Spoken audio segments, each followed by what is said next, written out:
Eddie and Bob and all the folks, Jim here at Eddie's Attic, for having me back at Eddie's Attic. I love this show, one of my favorite places in the country to play. So nice to be back. And this table over here is a group of threadheads.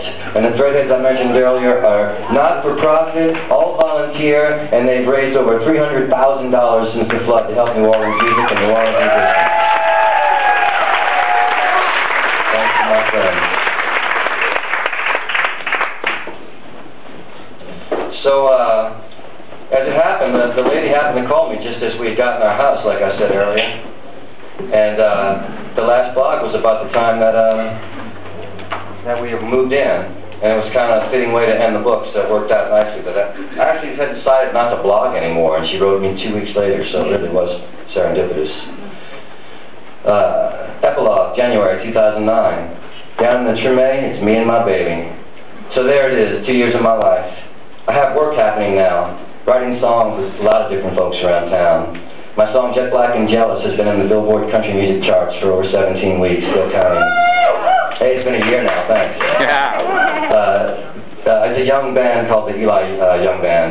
It's a country band from Texas on Universal Records, and they did a song of mine that was first released at a record label in Atlanta in 1992, and came full circle last year and got released, and it's on the charts still.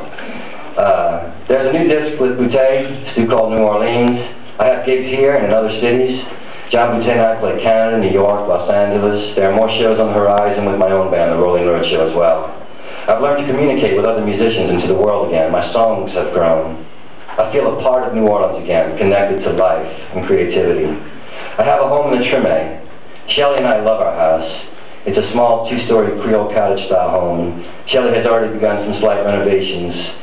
She built additional shutters for the side windows to match the front ones and painted them all a new color, a color she chose for the shutters of her new home.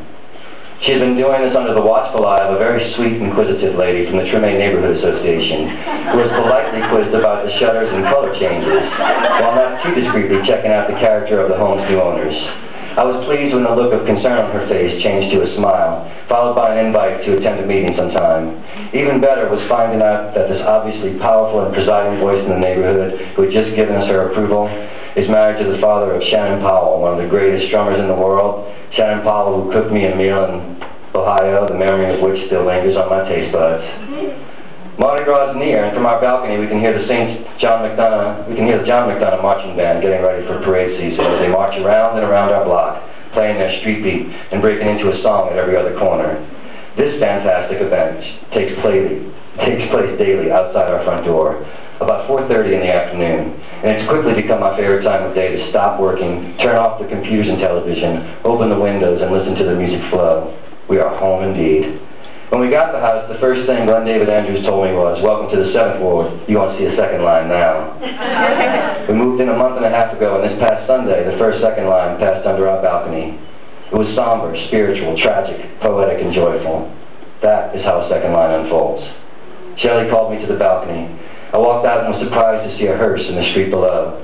I could hear the band coming. They were half a block away, still playing a dirge as they crossed Esplanade. Once they were across Esplanade, they broke into a second line, and it was joyful and beautiful in the way that only a real second line can be. This was no party in the French Quarter. This was a funeral. Someone was being sent to Gloryland, and the folks were going to make sure there was a brass band playing with dancing on the streets of heaven and earth. There were old gentlemen in suits and Stetsons and pretty ladies in dresses and high heels. The first song John Boutte and I ever wrote was called The Foot of Canal Street. We were walking down near the cemeteries at the end of Canal Street, comparing the similarities in our lives. John and I had met at the home of the songwriter Michelle Schacht when she lived in New Orleans for a while. We had both been playing music professionally in New Orleans for over a decade at that time, but we had never met. Michelle had a gift for bringing people together who should have met, but hadn't. We found out that we were born a year apart, 3 days apart. Both were raised in a house full of sisters, and as we walked down Canal Street, we found out that we had something else in common. We were talking about the differences in our lives growing up in New Orleans in the 60s.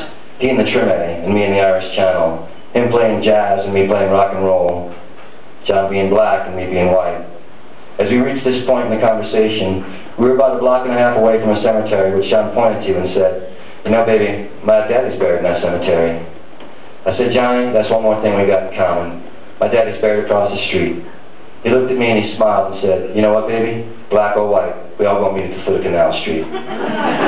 And I told him that it was beautiful, we had to write a song which said just that. So we walked back to where I was living at the time on Viendo in Mid-City to see if we could write a song together. I thought we should try and write a song that sounded like it could be played at a second line funeral. I said, "You've sung and played at second line funerals, man, what's it like? It looks so holy, it looks so spiritual, it looks so beautiful."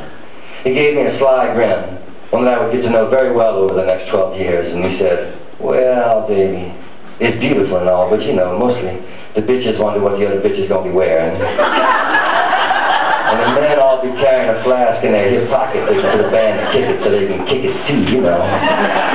He said all of this laughing, thrusting hips, waving arms, comically serious and seriously comic. It was a song before my eyes, and all I had to do was put it to music. Now that very procession is outside my door. The women are indeed each dressed brilliantly, and the men seem somber in their black Stetsons and bowler hats, but if you watch long enough, you may see someone take a sip off a flask, because after all, it is a bit damp and foggy this morning. This is no movie, folks. K-Bill got canceled, and Tennessee Williams doesn't write anymore. This is life in New Orleans. It's my life, and I couldn't have lived it anywhere but here, with Shelley. We were watching the news at around 6 this evening, and the sun was beginning to set when we heard a trumpet playing. It was kind of late for the band to be practicing, and it was a lone trumpet anyway. I went to the balcony to see what was up, as I heard Shelley say, "It's just someone waiting for the bus." And so it was. But nothing just about living a life filled with such magical moments as these. Boutte has a tune he wrote that I've loved for over a decade, and now I'm living it. The words of the chorus are, "Hanging in the treme, watching people sashay down my block, outside my house, in front of my door. Down in the treme, it's me and my baby, we're all going crazy. As Dr. John likes to say, there it is." Although the news says there are bad times ahead for this country, we here in New Orleans are here to say that you will survive. We've seen the worst of what this country can be, but we've also seen the best that the people of this country can be. People came from all over to help us rebuild when we couldn't lift our heads from crime. Folks gutted and rebuilt the homes of families they will never meet. Families that could never have the right words to thank them, even if they did meet. It is a spirit that has not, and I believe cannot, be extinguished by misfortune or government apathy. We have a new president now, and there's new hope in the country and in the city of New Orleans. We are here. We are dancing again. We have remembered how to smile without wondering if it's the right kind of smile. We are singing to you, America. If you listen, you can hear us saying that all of us fall down sometimes, and that there is a tomorrow.